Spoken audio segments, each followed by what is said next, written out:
In July 1944, while World War II still raged across Europe and the Pacific, 44 Allied nations sent their brightest economists and finance ministers to a remote mountain hotel in Bretton Woods, New Hampshire. Their mission was simple on paper: to rebuild a world economy shattered by war. But what they created that summer would quietly redefine what money meant for the next century. The meeting was led by two men with opposite visions. John Maynard Keynes, representing Britain, proposed a balanced system, a new global currency called the Bancor, designed to prevent any single nation from dominating. Opposite him stood Harry Dexter White, the American Treasury's chief architect, who saw an opportunity for the United States to anchor the world under the strength of the dollar. The U.S. held more than two-thirds of the world's gold reserves, and White's proposal ensured that every currency would tie itself to the dollar, while the dollar itself would be backed by gold at $35 per ounce. It was elegant and strategic. Under the Bretton Woods Agreement, two new institutions were born: the International Monetary Fund, IMF, and the World Bank, both headquartered in Washington, D.C. Their stated purpose was stability and reconstruction. Their effect was centralization. For the first time in history, one nation effectively controlled the price of money for the entire planet. Through the 1950s and early 1960s, the system appeared unshakable. The post-war boom filled factories, rebuilt Europe through the Marshall Plan, and fueled Japan's industrial miracle. Dollars flowed everywhere, to Paris, to Tokyo, to Berlin, and the world accepted them as good as gold. But behind that confidence lay a fatal flaw. The United States could print what the rest of the world had to earn. As long as foreign nations trusted the dollar's link to gold, America could finance wars, welfare, and expansion without restraint. By the late 1960s, that trust began to fracture. France's President Charles de Gaulle accused the United States of exporting inflation to the world. In 1965, he famously sent French warships to New York to redeem paper dollars for real gold, a symbolic challenge to a system built on promises. Other countries quietly followed. America's gold reserves fell from 20,000 tons to less than 9,000 in just a few years. The math no longer worked. When a monetary system depends on trust, arithmetic is destiny.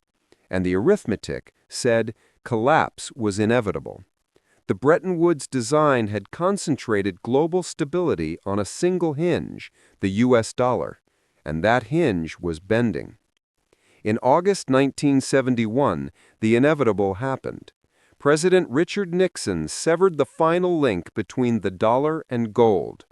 The world entered an era where money no longer represented anything tangible. It was no longer metal. It was no longer promise. It was policy. The consequences still shape us today. Global trade remains dependent on the dollar, but that dominance rests not on intrinsic value, only on habit, military strength, and faith. And as debt, inflation, and digitalization reshape that faith, the same question asked in 1944 echoes again. What happens when the system that defines value stops believing in value itself? On the night of August 15, 1971, millions of Americans sat before their televisions. President Richard Nixon, addressing the nation from the Oval Office, spoke of international speculators and protecting the dollar's stability. Then, in one historic sentence, he ended the world's financial order as it had existed for centuries. I have directed the Secretary of the Treasury to suspend temporarily the convertibility of the dollar into gold. That temporary suspension was never reversed. In that moment, money, for the first time in modern history, was no longer tied to anything real. It became a system of pure trust, a promise backed by nothing but government decree. We call it fiat currency, from the Latin fiat, meaning let it be done. Behind the political rhetoric lay a mounting crisis. The United States had been printing dollars far faster than its gold reserves could support. The Vietnam War, President Lyndon Johnson's Great Society programs, and overseas military bases had drained billions. Foreign governments, led by France and West Germany, began exchanging their dollars for gold. U.S. reserves plummeted to under 8,000 tons, while global dollar claims exceeded $60 billion. The math was impossible. If even a few countries demanded redemption, the Treasury would run out of gold. So Nixon chose the only option left. He closed the gold window. The world's money, once a representation of real metal, became a reflection of policy, confidence, and politics. The results were immediate. Within a decade, inflation exploded. Oil prices quadrupled after the OPEC crisis of 1973. In 1979, U.S. inflation hit 13.5%, eroding wages and savings. The average home mortgage rate topped 18%. The old monetary anchor was gone, and prices drifted without direction. To crush the chaos, Federal Reserve Chairman Paul Volcker raised interest rates to unprecedented levels, peaking above 20% in 1981. It triggered a brutal recession, but it also saved the dollar's credibility at a cost. Debt-dependent economies could no longer survive without the very system that caused the problem, money creation by decree. And that changed everything. Governments realized they could spend without limit. Banks learned they could lend without restraint. And investors discovered they could speculate without boundaries. A new era had begun, the age of financialization. By the 1980s and 1990s, the financial sector became larger than manufacturing, agriculture, or trade. Money no longer measured production, it measured expectation. Stock markets, derivatives, and credit expansion replaced gold, labor, and goods as symbols of prosperity. Every crisis, from the Latin American debt defaults to the Asian financial crash, was met with more money, more liquidity, more intervention. The system no longer punished excess, it rewarded it, and every rescue required printing even more. The 1971 Nixon shock wasn't just a technical policy shift, it was the moment value became negotiable. When the world abandoned gold, it abandoned scarcity. And when scarcity disappears, so does meaning. By freeing money from metal, we freed ourselves from limits. But every system without limits eventually discovers a new form of gravity. And by the early 2000s, that gravity began to pull again, this time through a crisis born not from coins or gold, but from debt itself. For nearly 4 decades after 1971, the global economy thrived on expansion, easy credit, deregulated markets, and the comforting illusion that growth could continue forever. Debt was no longer a burden, it was an engine. Governments borrowed, corporations leveraged, and consumers spent beyond their means. It was the age of confidence, and confidence, as history shows, is the last stage before collapse. The seeds of that collapse were sown in the 1990s and early 2000s, when finance became detached from reality. Investment banks discovered they could turn risk itself into a product, packaging home loans, repackaging them again, and selling the illusion of safety to investors across the world. These were the mortgage-backed securities, MBS, and collateralized debt obligations, CDOs, that filled balance sheets from New York to London. They were rated safe, but built on sand. By 2007, cracks began to appear. Homeowners in the United States started defaulting on mortgages that should never have been approved. Banks stopped trusting each other. When Lehman Brothers, a 158-year-old institution with over $600 billion in assets, filed for bankruptcy on September 15, 2008, the illusion of trust evaporated overnight. Global credit markets froze. Companies couldn't borrow. Payrolls halted. Airplanes sat idle. The modern financial machine, powered by debt, simply stopped. Governments responded with panic and precision. The U.S. Federal Reserve, under Ben Bernanke, slashed interest rates to near zero and injected trillions into the system. Treasury Secretary Henry Paulson unveiled the Troubled Asset Relief Program, TARP, $700 billion to stabilize collapsing banks. Across the Atlantic, Prime Minister Gordon Brown nationalized British banks. The European Central Bank launched emergency lending. Japan and China followed suit. By 2009, the rescue had expanded to over $20 trillion in global liquidity. It prevented total collapse, but at a profound cost. Money creation, once a last resort, became the default solution. Central banks discovered they could print trust. This was the birth of quantitative easing, QE, a policy where money was created electronically to buy government bonds and financial assets. The result? Stock markets soared, but real wages stagnated. Wealth concentrated in fewer hands. The economy recovered on paper, but not in reality. After 2008, the world learned a dangerous lesson, that central banks could erase risk through creation. Markets stopped fearing collapse because they believed the printer would always save them. And when fear disappears, discipline follows. By the 2010s, every major asset, housing, equities, even art, inflated far beyond its fundamental value. Money had become perception.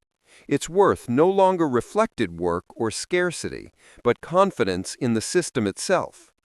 That confidence, however, required constant maintenance.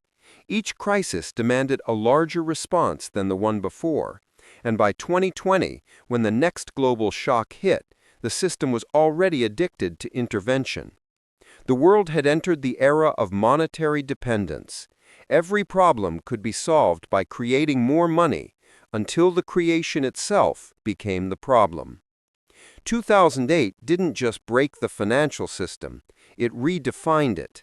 From that moment forward, money was not backed by gold or productivity, but by trust.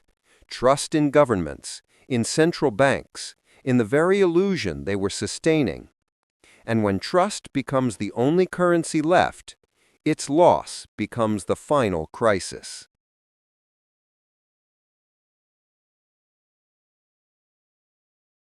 In early 2020, the global economy faced an invisible enemy.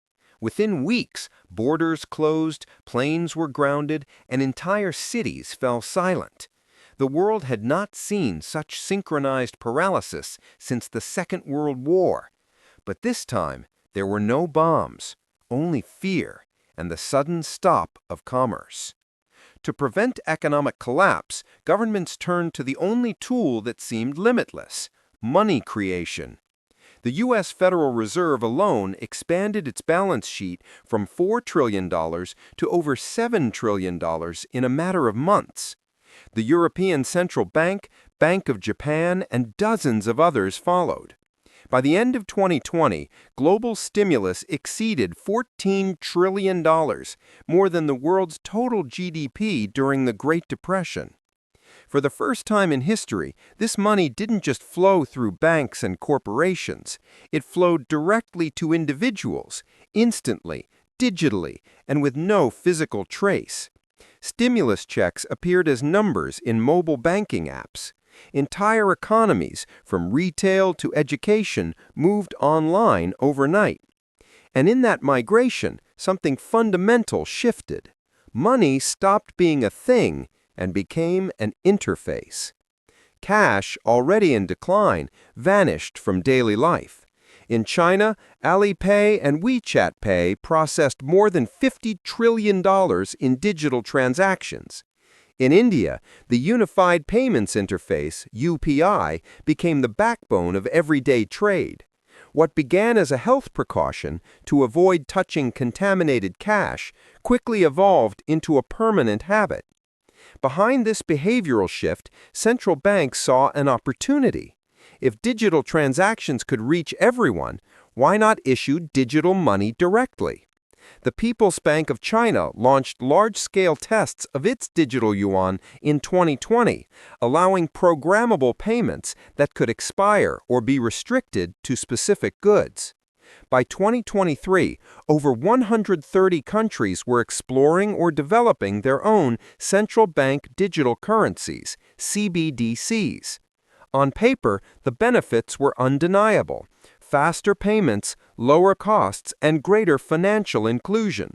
But in practice, programmable money introduced a new dynamic: control. Digital currency can be coded with rules: where, when, and how it can be used. Funds could be locked, limited, or deleted with a few keystrokes. A government doesn't need to ban spending, it can simply disable it. This isn't theoretical. In 2022, during the Canadian trucker protests, authorities froze digital wallets linked to demonstrators under emergency powers. That was a preview of what programmable finance could make effortless. The world had entered a new phase: financial automation. Money no longer required faith because code could enforce behavior. Economists called it the next step in efficiency. But efficiency, history warns, often comes at the cost of freedom. As nations race toward 2030, the infrastructure is nearly complete. Instant digital payments, biometric IDs, centralized ledgers, and programmable currencies, all interconnected. The vision is clear: a global network where money flows seamlessly and every transaction is transparent. What's less clear is who decides the rules embedded in that code. The shift that began in 2020 was not just a response to crisis. It was the acceleration of an idea first conceived in 1944, that stability can be engineered, even if meaning must be sacrificed. And by 2030, that idea will be tested. Because when money becomes pure information, whoever controls the code controls the value of everything. By 2030, the transformation that began in the mountains of New Hampshire in 1944 will have come full circle. From gold to paper, from paper to code, money has evolved with every crisis, each step promising greater stability, yet eroding its connection to real value. Now the same institutions that once backed currency with metal back it with data. Across continents, central bank digital currencies, or CBDCs, are no longer theory. China's ECNY processes billions in programmable payments. The European Central Bank is preparing to launch the digital euro, while the Federal Reserve continues pilots under Project Hamilton. The IMF has even proposed a multi-CBDC platform, a global settlement layer linking national systems together. In this vision, money is frictionless, trackable, and adjustable in real time. But here's the paradox: the more perfect the system becomes, the less human it feels. A digital dollar can't be folded, hidden, or held. It can be coded, it can be expired, it can be denied. And in that subtle shift from ownership to access, money stops being yours. Economists will celebrate this as progress. They will say programmable money prevents fraud, ensures compliance, and helps governments respond instantly to crises. All of that may be true, but beneath those efficiencies lies a deeper trade: autonomy for order. In Rome, the devaluation of silver destroyed faith in coins. In the 20th century, the detachment from gold untethered faith from value. In the 21st, programmable currency will complete the pattern, replacing faith itself with algorithmic permission. What began as a tool for trade will end as a tool for control. Picture 2030. Cash is gone. Every transaction passes through centralized ledgers. Your salary arrives instantly but carries rules. Spend within 30 days. Avoid restricted items. Comply with emissions limits. Every digital wallet tied to a verified ID tracks your carbon footprint, spending patterns, and even your political donations. Convenience becomes obedience.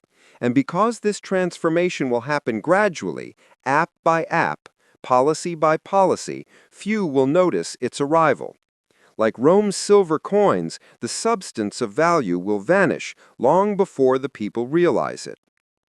By 2030, money will not collapse in fire or panic. It will simply fade into irrelevance, not because it lost its worth, but because it lost its meaning. We will still earn, spend, and save, but those actions will no longer define freedom or trust or ownership. They will define compliance with code. The economy will function perfectly and feel empty. And when that day comes, historians may look back and see the pattern we ignore it, that every civilization believes it can manage value better than the one before it. Yet every time, the pursuit of control ends with the same result: a currency too efficient to feel real, and a people too managed to feel free. So perhaps 2030 won't be the year money dies. It will be the year we realize it was never alive. It was faith all along. And once faith is replaced by code, the numbers may still move, but the meaning is gone.